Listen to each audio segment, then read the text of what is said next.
What is going on, guys? Welcome back to the channel. As you know, I have been reviewing every single film that was nominated for Best Picture at this year's Oscars. If you would like to hear my thoughts on a bunch of those movies, they're all up on my channel right now. All I have left to review is the film we're talking about today, and then Barbie and Oppenheimer, which I obviously saved for the last two. And today we are talking about the film The Zone of Interest, directed by Jonathan Glazer. The Zone of Interest tells the story of a family living right beside a concentration camp, depicting them going about their day-to-day lives as the most unspeakable atrocities in the history of mankind are being committed on the daily right next to them. Going into this movie, I had high hopes because Jonathan Glazer's other film, Under the Skin, is a film that I think is close to a masterpiece. In fact, fuck it, I'm just gonna say that movie is a masterpiece. I really do love that film. I think it's very special, super underrated and overlooked.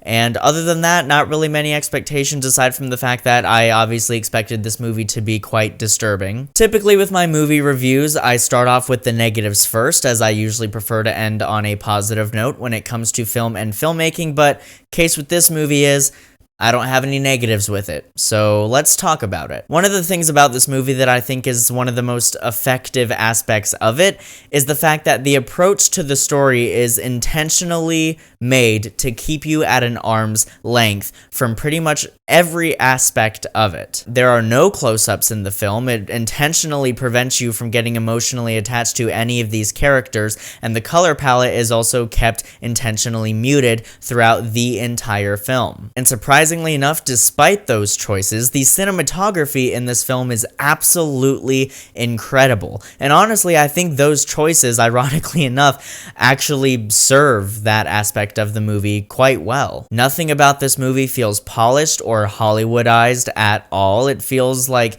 genuine care and passion was put into ensuring that this story was told exactly as it needed to be told. Probably the most talked about aspect of this movie in most reviews you will read and watch and just hear about in general is the sound design, because like I said, this family is living right next to Auschwitz, so close that they literally had to build a fence to block the vast majority of the site of what is happening literally right next to them. And the way that the sound design is used, first of all, you never see any of these atrocities happening. The only reason you know what's happening and you're aware when terrible shit is happening, even though it was happening 24/7, is because of the sound design. And these people are just going about their day-to-day lives completely complicit in these atrocities that are taking place next door. Two characters will be having a completely casual conversation in their backyard, just at like a picnic table or something, and in the background you hear gunshots and the most horrifying, blood-curdling screams that you'll probably ever hear in any film. And that was insanely effective in depicting and making the point that this film is very obviously trying to make. And on that note, something that I think a lot of mainstream audiences will not enjoy about this movie is the pacing. It is appropriately, in my opinion, paced extremely slowly, and some people may find it to be repetitive, but I found the movie so visually arresting and especially audibly that it was never an issue for me. I think it's very appropriately paced for the story that it's telling. It's almost deceptively uneventful, which is also kind of the whole point of the movie, the fact that nothing really significant is happening with this family, but the most significant things and the most horrible atrocities are happening right next to them, and it's like just background noise to them. They just don't even acknowledge it. They don't even care. The writing is extremely casual and nonchalant. Vast majority of the conversations in this movie have nothing to do with what's going on next door. Now, some of them do, obviously, because the husband of this family is a commander at Auschwitz, which is the concentration camp used within the film. Those made for some of the most disturbing scenes in the movie, similar to Killers of the Flower Moon, where people are just so casually and passively nonchalantly talking about doing and carrying out the most atrocious acts that could possibly be brought upon other human beings. It is sickening. I also thought the ending of the film was perfect.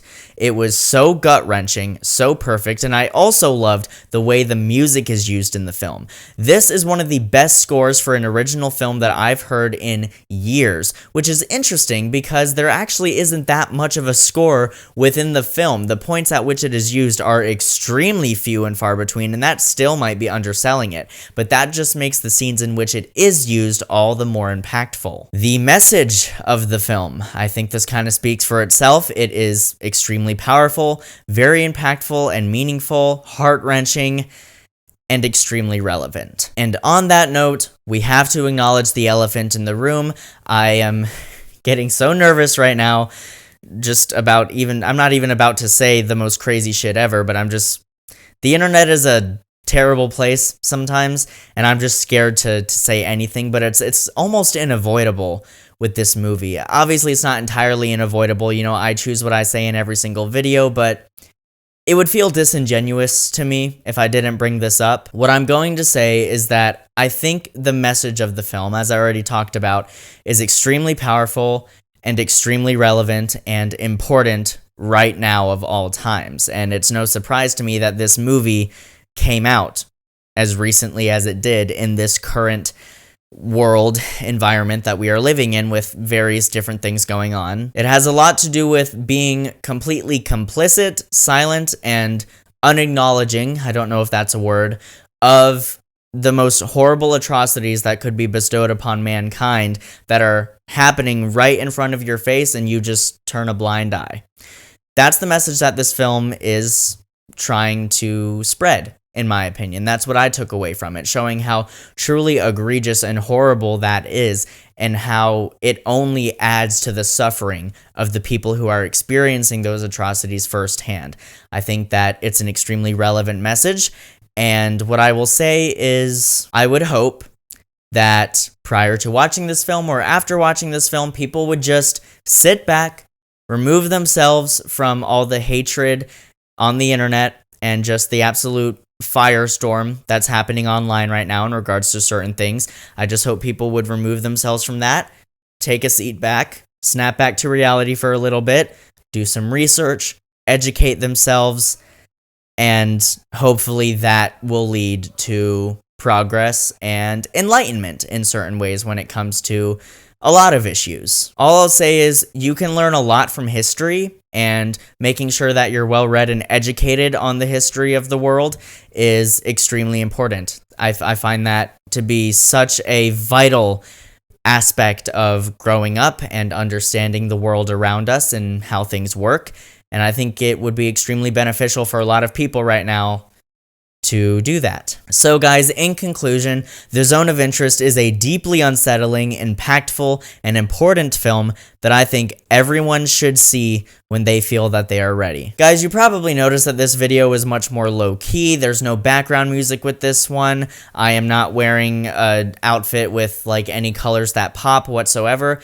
And I've also been talking much more mellow this whole time, much more monotone than I usually do in my videos. And honestly, it's a miracle that I even decided to put up the LED back there. The reason for that is I felt that that was the most respectful way that I could approach this. I thought it would just be kind of gross if I decided to make a video on this movie and start to worry about like, oh, I hope the background looks cool and I'm gonna wear such a cool outfit, I'm gonna make myself look amazing. I don't know. I just would have felt gross doing that. I feel like with this movie and with the subject matter and how it relates to modern day right now, the most respectful thing for me to do would just be to do it exactly how I did it. So I just feel like that was the way to go with this. I felt like that was the most respectful way to approach doing a video on this film. So I hope you guys can understand that and respect that. Thank you so much as always for watching. I will see you in the next video, and take care of yourselves.